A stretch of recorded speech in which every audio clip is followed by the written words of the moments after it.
Hello আসসালামু আলাইকুম viewers, আরও একটি নতুন ভিডিও নিয়ে আপনাদের সামনে উপস্থিত হলাম। আজকের ভিডিওতে মূলত আমি আলোচনা করব শীতকালের শুরুতে কোয়েল পাখিকে সুস্থ রাখতে কি কি ওষুধ ব্যবহার করা যাবে বা কি করণীয়, এবং শীতকাল পড়ার পরে কোয়েল পাখির যেন কোনো প্রকার রোগ জীবাণু না হয় সেক্ষেত্রে কি করণীয়। এই সময় কিন্তু আস্তে আস্তে শীত পড়া শুরু হয়েছে, অর্থাৎ শীতকাল চলে আসবে এবং প্রচণ্ড কিন্তু শীত পড়ে যাবে।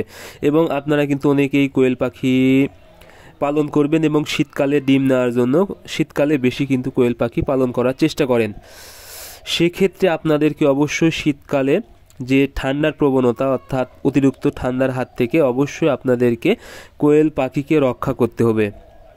কারণ বাচ্চা অবস্থায় বা বড় অবস্থায় কোয়েল পাখির সবচেয়ে মারাত্মক শত্রু সেটা হলো ঠান্ডা।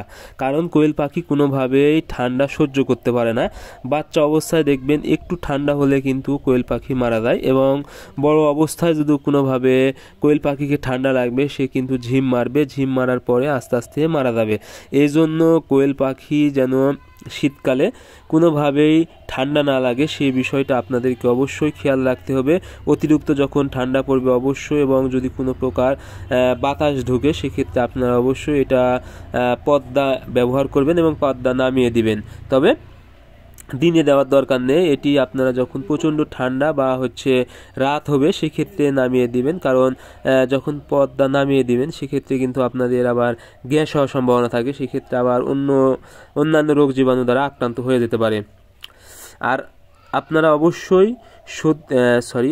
অবশ্যই ঠান্ডার শুরুতে সর্দি লাগার সম্ভাবনা সব থেকে বেশি থাকে। এই জন্য আপনারা অবশ্যই সর্দির ওষুধ বা সর্দির কোর্স করে দিবেন।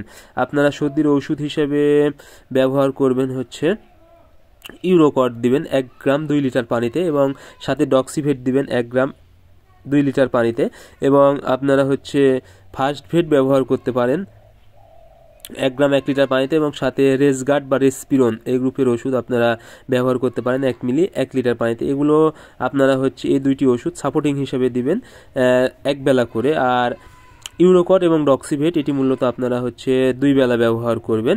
তাহলে কি হবে, আপনাদের ঠান্ডার শুরুতে যদি আপনারা ঠান্ডার কোর্সটা করে নেন তাহলে ভবিষ্যতে মুরগির সর্দি লাগা বা ঠান্ডার জনিত যে রোগ জীবাণু আছে তা থেকে কিন্তু মুক্তি পেয়ে যাবে, বা অতিরিক্ত ঠান্ডাতে ওইরকম কিন্তু কোনো ক্ষতি হবে না। এবার আসেন, যদি ঠান্ডা পড়ে যায় এবং অতিরিক্ত ঠান্ডাতে পাখিকে সুস্থ রাখতে চান তাহলে আপনারা অবশ্যই নিয়মিত ক্যালসিয়াম, ঠান্ডার ভিতরে নিয়মিত ক্যালসিয়াম এবং এডি ব্যবহার করবেন। আপনারা জানেন এডি কিন্তু মুরগির বা পাখির শরীর গরম রাখতে অনেক সহায়তা করে।